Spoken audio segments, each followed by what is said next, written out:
So there was a certain man that moved away from his small town home and went off to the big city to go to college and then law school, and he wanted to become a lawyer. Well, after he had completed his schooling and everything, he decided it was time to return home and set up a new law office, and he thought he was coming back home a real big shot now. He really wanted to impress everybody. All that he'd learned, all that he could accomplish now, how he could help out his small hometown community. And so he set up his impressive new office, and all day long he sat in there alone. No phone calls, no clients, nothing going on. And finally, late in the afternoon, he noticed a man walking up the sidewalk. Well, he got really excited and he thought, okay, I need to play this up big. I need to be impressive. I need to kind of wow this potential client. So as the man was coming in, he picked up the phone and he motioned him to come on in and have a seat while he was pretending to finish his phone call. And he says, oh, no, absolutely no. You tell those clowns back in New York, I won't settle for anything less than $1 million. Yes, that's right. I said $1 million. He paused. No, the appeal courts has already agreed to hear our case next week. That we're ready to go to bat for this, and I'll be handling the primary arguments, and the other members of my special team are going to provide support. Okay, well, you tell that state prosecutor that I'll meet with him next week and we'll discuss the details. I mean, he just went on playing this up the whole time.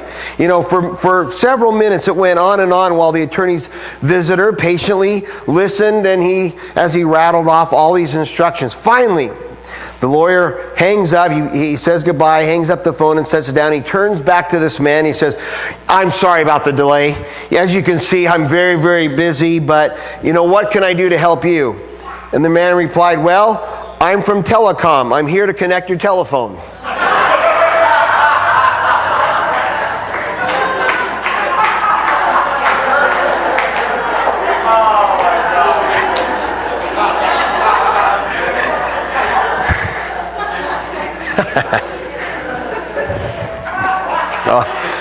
Yeah, putting all those brains to good use right there. We're starting a new series this week that I mentioned a little bit ago called Compete Well. And we'll get into that in just a moment, but there's a story actually in the book of John where Jesus is visiting Jerusalem during one of the Jewish festivals.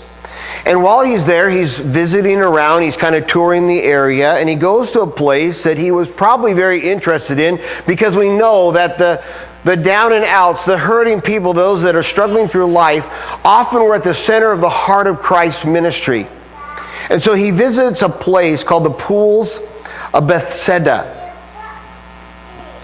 And while he's there, he's walking around, and this is a place where the Bible tells us those who are blind, those who were lame, those who were paralyzed, those with all sorts of infirmities were laying on the ground all around these pools. Because they had a belief that an angel of the Lord at any moment could come down and stir the water, and the first person that would get into the water could be healed. And they had this belief, this superstition, this faith, if you will, whatever it was. And so if you could just imagine, here's this area, this common area pool with all these people just laying around, and they're there because of all their infirmities and all their afflictions. And this great number of disabled people just kind of laying around, just waiting for maybe their time to come. It's a very difficult sight, as you can imagine. And while Jesus is walking around, he learns that there's a man laying there that had been an invalid for 38 years. He had no way of providing for himself, of earning income, and his only life was to lay beside the pool, hoping and waiting for his chance at a miracle. And Jesus learns of him, and he sees him laying there, and he finds out about his condition, and it had been such a long time. And he walks up to the man and he says, so, do you want to get well? Well, it's such an interesting question. It's such an amazing thing that he would ask that, because if you consider this, that this man had been laying there for all these years, almost 4 decades, hoping and waiting for his miracle every day, and he's laying out there beside this pool. I mean, wouldn't the obvious answer be, well, of course I want to get well. Of course I want to get better. That's why I come out here every day. It's not that this hard concrete is softer than my bed that I have made out at home. My only reason for coming is to find my miracle. And yet what we realize is that it was such an important question. Perhaps it's the most important question as Jesus poses this question to this man. You see, when you've been in that situation, and when your whole life is about laying around the pool, and for year after year after year, you get settled into this idea that this is just the way it is. After you've been a cripple for your whole life, you just start thinking that this is all that my life is going to be about. I asked Cameron if I could tell his story from work this last week. He's working for the summer for the city, doing various cleanup things and street repair and so on. No, he cannot fix any pothole that you have an eyeball on. And things should be addressed. He doesn't have the job that makes those decisions. But he had an extra day of work this week and was sent out with a team of people to go out underneath the Monroe Street Bridge and clean out the area, because it's an area where several homeless people would congregate and set up various living spaces, and they were staying there. And their job was to go in, and he described a little bit about it. And you can only imagine just how nauseating it was to be down there where these homeless people were, have been existing for the last 6 months, years, whenever it had been cleaned out the last time. And not to give you any unnecessary details, but just imagine the sights, the smells of rotting food and human waste and drug paraphernalia and all sorts of things that they found down there as they're cleaning it out. Even areas where they had dug down in and kind of under and made a cave-type dwelling, and they're pulling out clothes and mattresses and all kinds of things. And he talked about how awful it was to go down and clean it out. And as he shared that story with me, I just thought, oh yeah, the smell and the disgust. But then I thought, it'd be bad enough to go down there and just try to clean it out. But it also caused me pause to consider that there are other unfortunate people, that they're not just down there for the day, they're trying to live and make a life down in that same situation. And you sit back and you think, why? I'm thinking, why would somebody live like that? Why would they do that? Why would they not take advantage of resources? Why would they not reach out for help? Why would they not go to a place where they can get a warm bed and a fresh meal? I mean, why would they not do it? And then that question of Jesus started ringing in my ears. Do you not want to get well? And we recognize, we see that for some people, the answer is no. They may not articulate it that way, they may not say it that way, but still the answer is the same: no. I don't want to get well. I don't want to change. I don't want to do it different. I don't want to address this. I don't want to have to face such and such. But it's easy to look at the person on the street and to see that. It's easy to look at situations that we would find incomprehensible from our vantage point, but I would suggest to you today, be careful, because are we really any different? I mean, it's not all that easy for any of us to answer that question well. And it's far too common that we would say, no, I don't really want any help. Let me give a couple examples and see if any of this might speak to you. Probably not every one of them, but I was kind of thinking about some areas of life. And let's see, for example, here I happened to look this up, that last year there was a Gallup poll all across the 50 states of America, including several different demographics, so they're looking at all walks of life, and it showed that in our country, more than 2/3 of Americans do not write out a financial budget. So more than 2/3 of people have no idea what their finances are. Where the money goes, how they spend it, any kind of planning. The Gallup poll also asked if people had prepared a long-term financial plan that outlines your savings, investment goals, and so on. And the poll also found that most people have no direction at all in their finances. And they don't all work for government. It's like across the board. It's everybody. And so, we can probably assume in this room, maybe 2/3 of you, like these first 4 or 5 rows, you guys got it all together.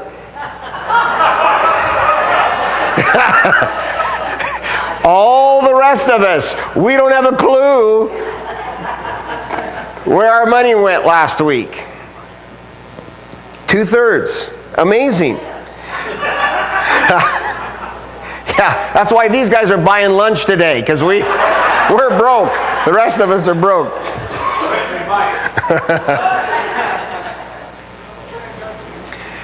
And so the question then would be, do you want to get well? You see how many of us live in our own areas of dysfunction, our own areas of struggle, and our own areas where we know we should do better, but we don't. How about marriage? It's no secret that 50% of all marriages will end in divorce. We've talked about that before. It's a pretty common statistic. We've just kind of decided that's the way it is. I found this interesting. I didn't write it down, so I'll add it now. 50% of first marriages ended in divorce. I think it was 67% of second marriages end in divorce. And 75% of third marriages end in divorce. If you can't figure it out the first time, you're not making a better choice.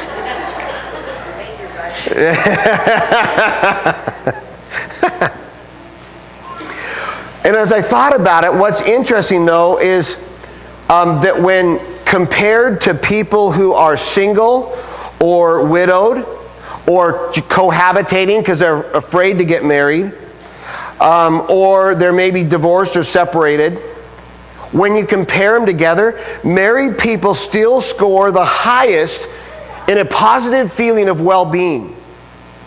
So in other words, the statistical trend still says that even though more than, as many marriages fail as succeed, the happiest path through life is still to be married.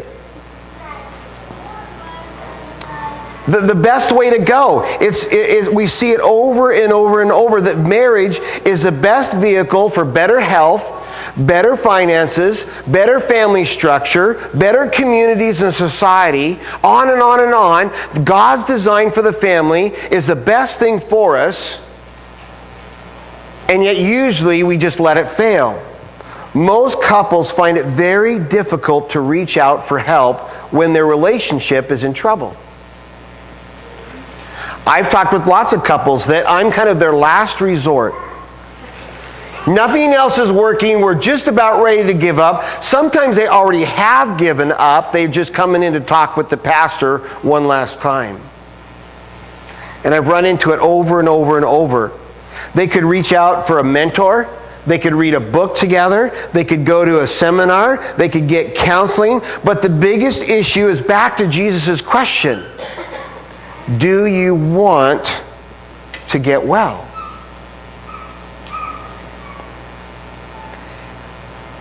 Should we talk about health?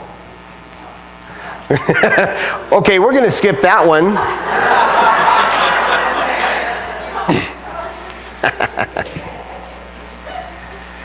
How many of us know we're not really as healthy, maybe not as we should be. There's certain things perhaps out of your control. For some of us, there's medical issues, there's things. But how many of us know that our health is not where it could be?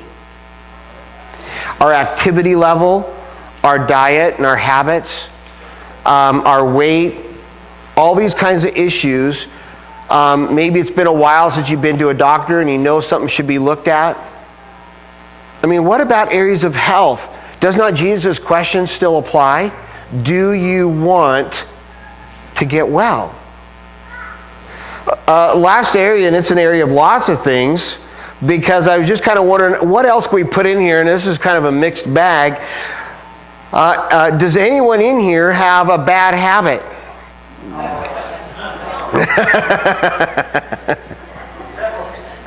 Several. I looked it up. I looked up what people thought their bad habits were. Kind of near the top of the list was procrastination.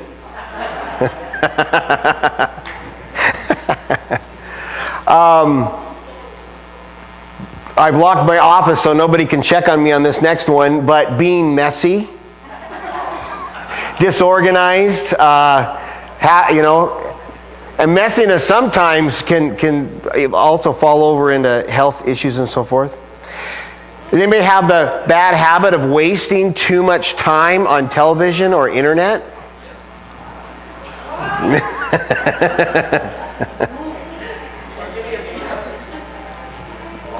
Maybe you have bad eating habits, like eating the wrong foods, eating too late at night. Man, isn't that awful? The end of the day, you just want to relax and you're watching some TV and then you're thinking about the chips and you got some ice cream and you got all this stuff.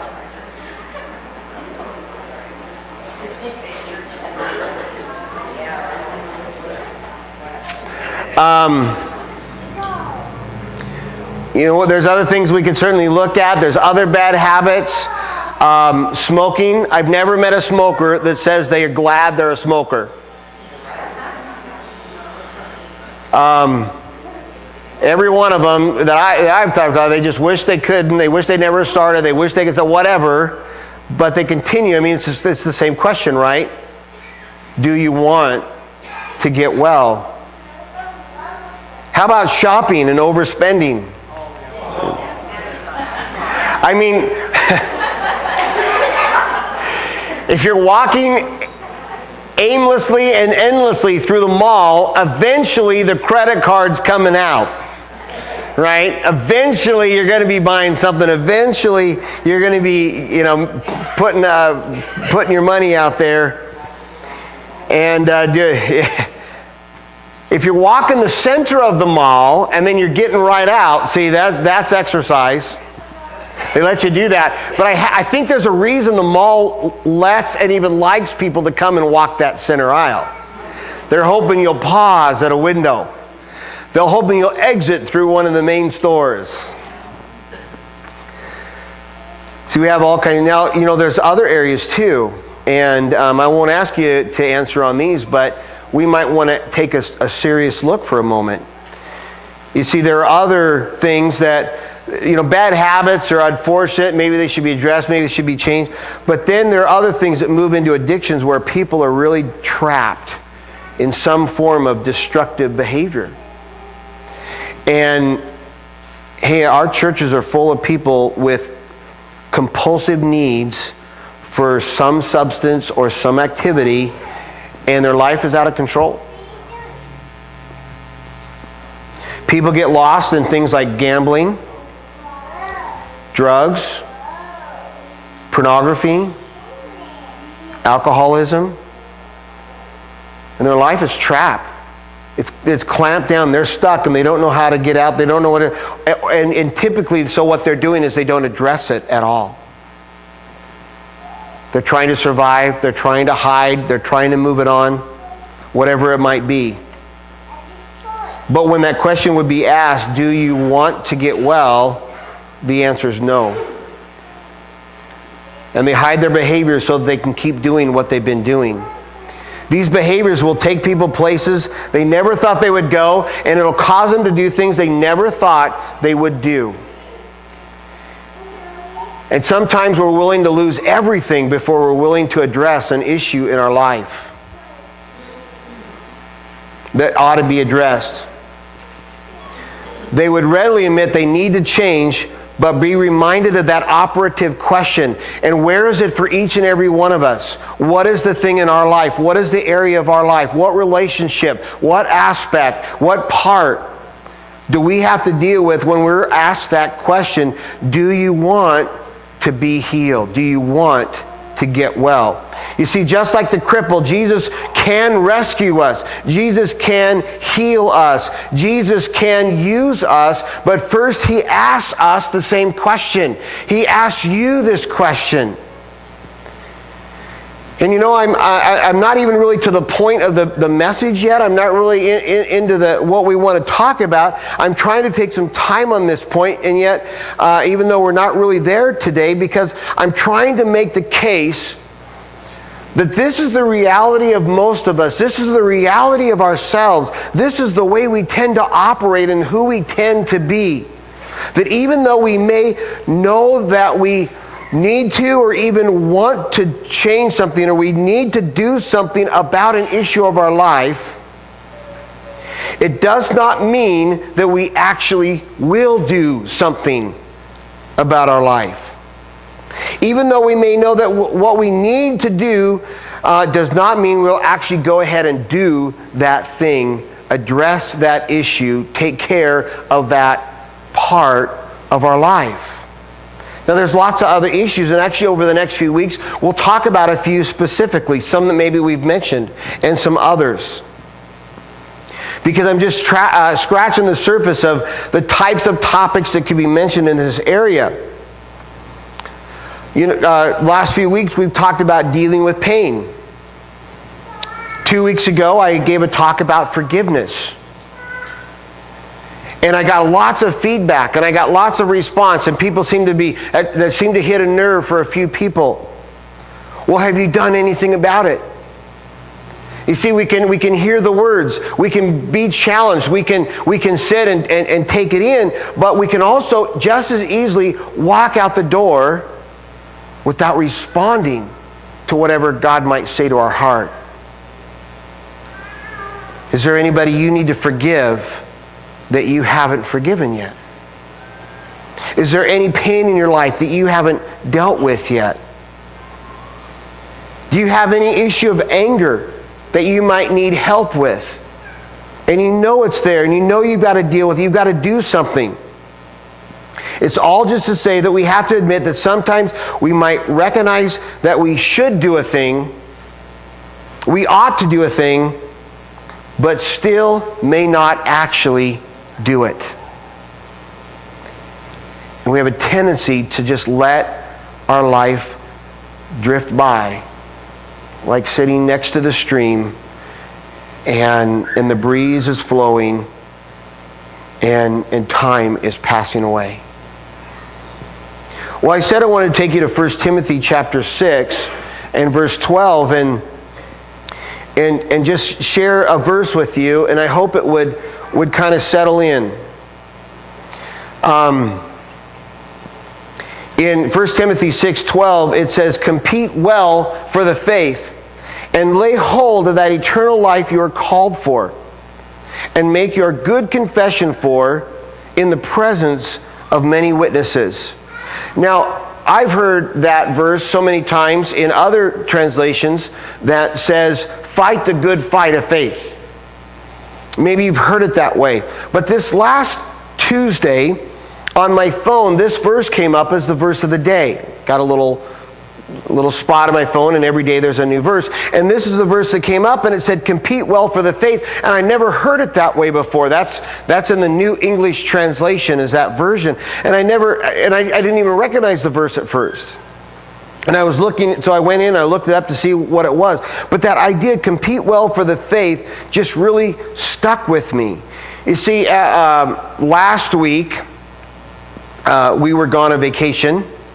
And so last Sunday we weren't here. What I understand, nor was anybody else. So you wouldn't know when I was gone if I didn't say something. But we were all on vacation and Memorial Day and different things going on. But Sandy and I made arrangements. We took a week's vacation and we're gone. And so our schedule was all crazy, and we were doing different thing every day, And last Sunday we found ourselves in an area we weren't planning to be and didn't know where we were, and we had to get checked out of our hotel, and so we didn't even go to church last Sunday ourselves. In fact, and I admit that it's probably the first Sunday I haven't been in church for a very, very long time. But I could just tell that after a week of that chaos and a week of those changes and so forth, that spiritually I was just way out of sorts. I had not spent the time with the Lord that I tried to and otherwise would have. I'd not been in the Word. I'd not been praying. I'd not been doing the normal things. I'd not even been in church to help be, that anchor and that foundation for my life. And so I came back and I could just feel it in my spirit that I was off. Things were not the way they should have been. And so Tuesday morning, I come into the office, I turn on my phone and I look down at it, and here it says, compete well for the faith. It's like God had cast a stone from heaven, and I had to get off the ground after thinking through it. Compete well for the faith. As I thought through that and the way it phrased it, the original word there, that we have the word compete here, in other translations it uses the word fight. That word is more typically used in an athletic arena, but it can also refer to warfare. So either way, it's about that idea of contending, of fighting for, of going after, of competing with. It's to represent that certain things that we do in life require a fight if we're going to get it done. And it's putting it in the context of faith. Not faith in terms of the maybe verb or adverb or feeling or anything like that, but it talks about the faith, the kind of the faith as a noun, the concept of faith, the ideal of faith, this issue that we believe, trust, and love the God that created us. And we want to pattern our life after serving and seeking Him. And it's saying to do that well, what we have to recognize is it has to be competed for. It requires effort and energy and focus. In high school, I think I mentioned before that I ran cross country. And I don't know why I ever ran in cross country. That has got to be the most brutal sport conceived. We were running 70 to 80 miles a week in training.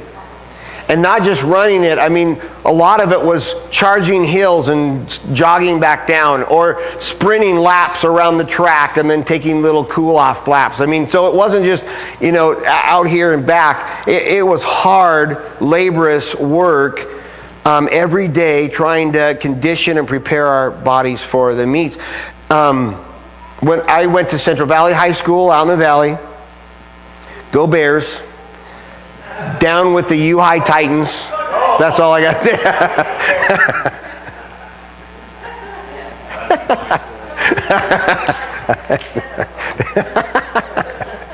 I know.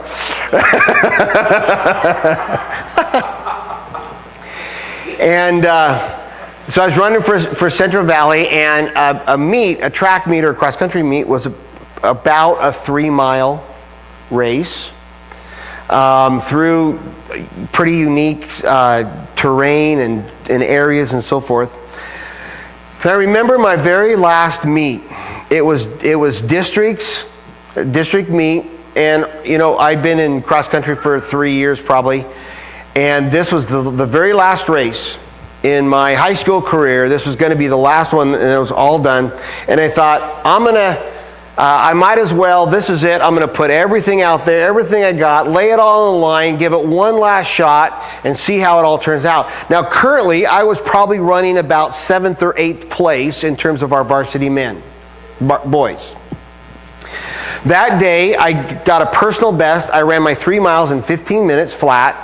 I reached second place for our school, and I had placed probably in about the top 10 or 12 for the entire district meet.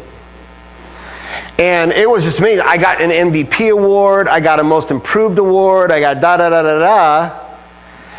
And I later sat back and thought about it. I was really discouraged by the whole thing. Because it showed me that if I was capable of doing better, why did it take me 3 years to actually try?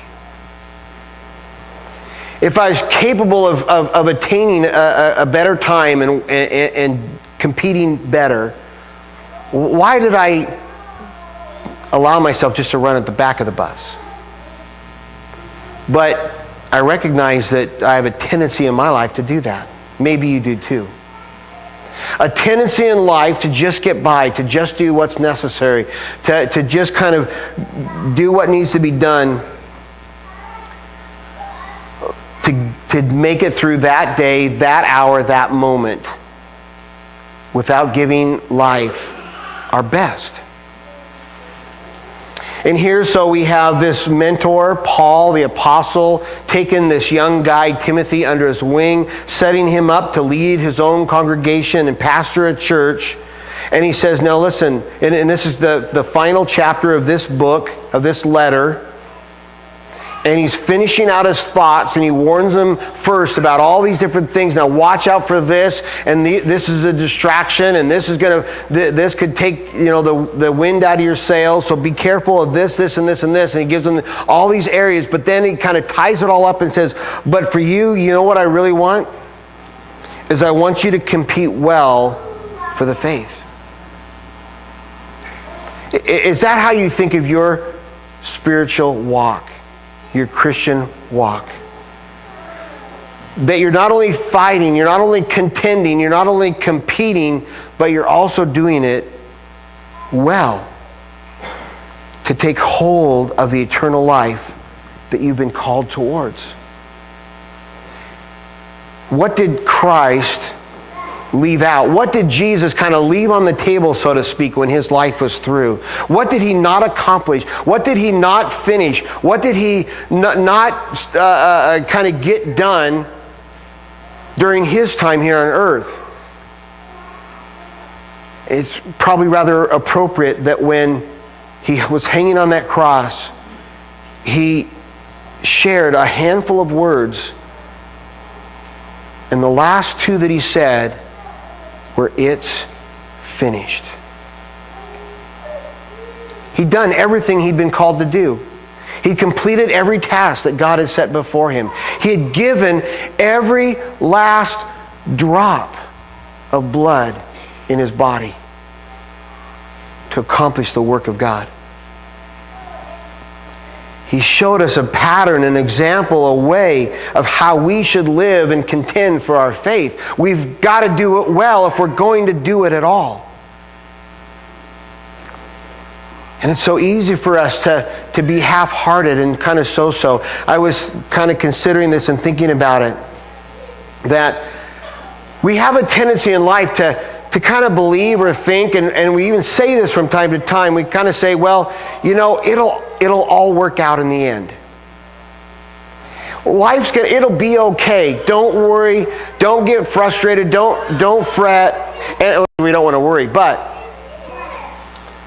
we kind of go through life believing that it's all going to be okay. It's all going to work out. And we have that thought, even thinking we don't have to do anything for it to all work out. We don't have to change anything. We don't have to deal with anything. We don't have to move into anything. We don't have to fight for anything. It's just going to be okay. And we can bring that attitude even into our faith. And we take upon the name of Christ without fighting for what that faith should stand for. So where are you? As we close this morning and kind of wrap this up, would you say that your walk with the Lord is just so close? Would you say that you have your disciplines and your order of your day, and you have your priorities aligned properly? Would you say that your life is is set up, and you know what it's like to fight and compete well for your faith? Is it a bedrock, a foundation, everything that your life is built upon, as Jesus kind of challenged us to do? Or is your walk with Christ kind of an addendum to everything else that is competing for your time and attention? We have to set our priority towards the Lord if we want to walk in the faith. We have to set our attention upon Him and make it the priority that it deserves, or we won't be walking with Him at all. Let's close in a word of prayer.